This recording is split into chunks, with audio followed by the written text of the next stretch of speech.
नमस्कार दोस्तों, वैदिक मैथमेटिक्स के एक और वीडियो में आपका स्वागत है। आज हम इस वीडियो में ये जानेंगे कि कैसे हम किसी भी नंबर का स्क्वायर रूट आसानी से फाइंड कर सकते हैं। मेरी आपसे सिर्फ इतनी रिक्वेस्ट है, इस वीडियो को एंड तक जरूर देखिएगा।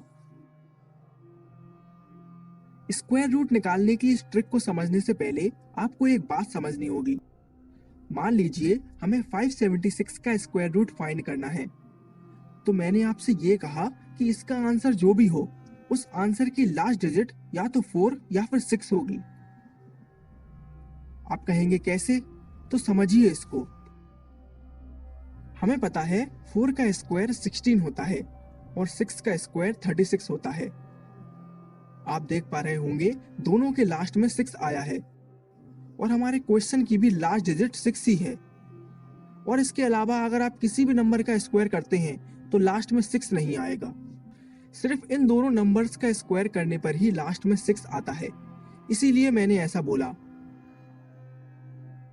आप इस टेबल को देखिए, इससे आपको ये पता चल जाएगा कि स्क्वायर रूट निकालते समय हमारी लास्ट डिजिट क्या होगी।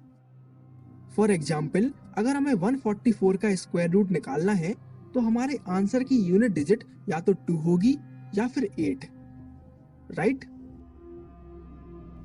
आई होप आप इस चीज को समझ पा रहे हैं। चलिए अब स्क्वायर रूट निकालने की ट्रिक को समझते हैं। मान लीजिए हमें 1521 का स्क्वायर रूट निकालना है, तो एक बात तो बिल्कुल साफ हो जाती है कि हमारे आंसर की यूनिट डिजिट या तो 1 होगी या फिर 9, राइट? अब आप जरा ध्यान से समझिएगा। सबसे पहले तो हम लास्ट की दोनों डिजिट को काट देते हैं और 15 पर फोकस करते हैं। हमें उस नंबर को देखना है जो कि 15 से जस्ट पहले है और वो किसी ना किसी नंबर का स्क्वायर होना चाहिए। जैसे 3 का स्क्वायर 9 होता है और 4 का स्क्वायर 16 होता है। अब क्योंकि 16 तो 15 से ज्यादा है, तो ऑब्वियस सी बात है हमें 9 को कंसीडर करेंगे और 9 3 का स्क्वायर होता है, तो हमारी पहली डिजिट यहां से निकल के आ जाएगी 3। अब या तो हमारा आंसर 31 होगा या फिर 39। अब इस चीज को कैसे डिसाइड करेंगे उसको समझिए। हम क्या करेंगे, हम 3 को उसके अगले नंबर यानी 4 से मल्टीप्लाई कर देंगे तो आएगा 12।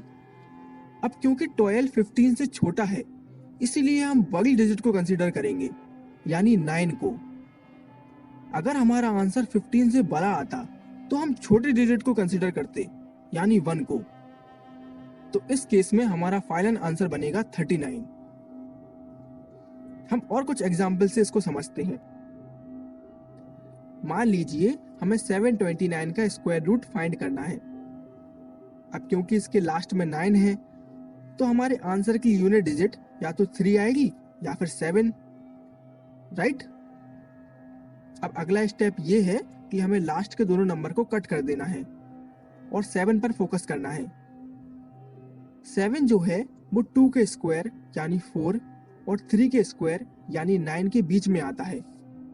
हमें उस नंबर को देखना है जो कि 7 से कम है। अब 9 तो 7 से ज्यादा है, तो ऑब्वियस सी बात है हम 4 को कंसीडर करेंगे और 4 जो है वो 2 का स्क्वायर होता है, तो हमारे आंसर की पहली डिजिट तो हो जाएगी 2। अब हम 2 को 3 से मल्टीप्लाई कर देंगे तो आएगा 6। अब इस बार भी 6 जो है वो 7 से कम है, तो इसीलिए हम बड़ी वाली डिजिट को कंसीडर करेंगे यानी 7 को। तो हमारा आंसर बनेगा 27।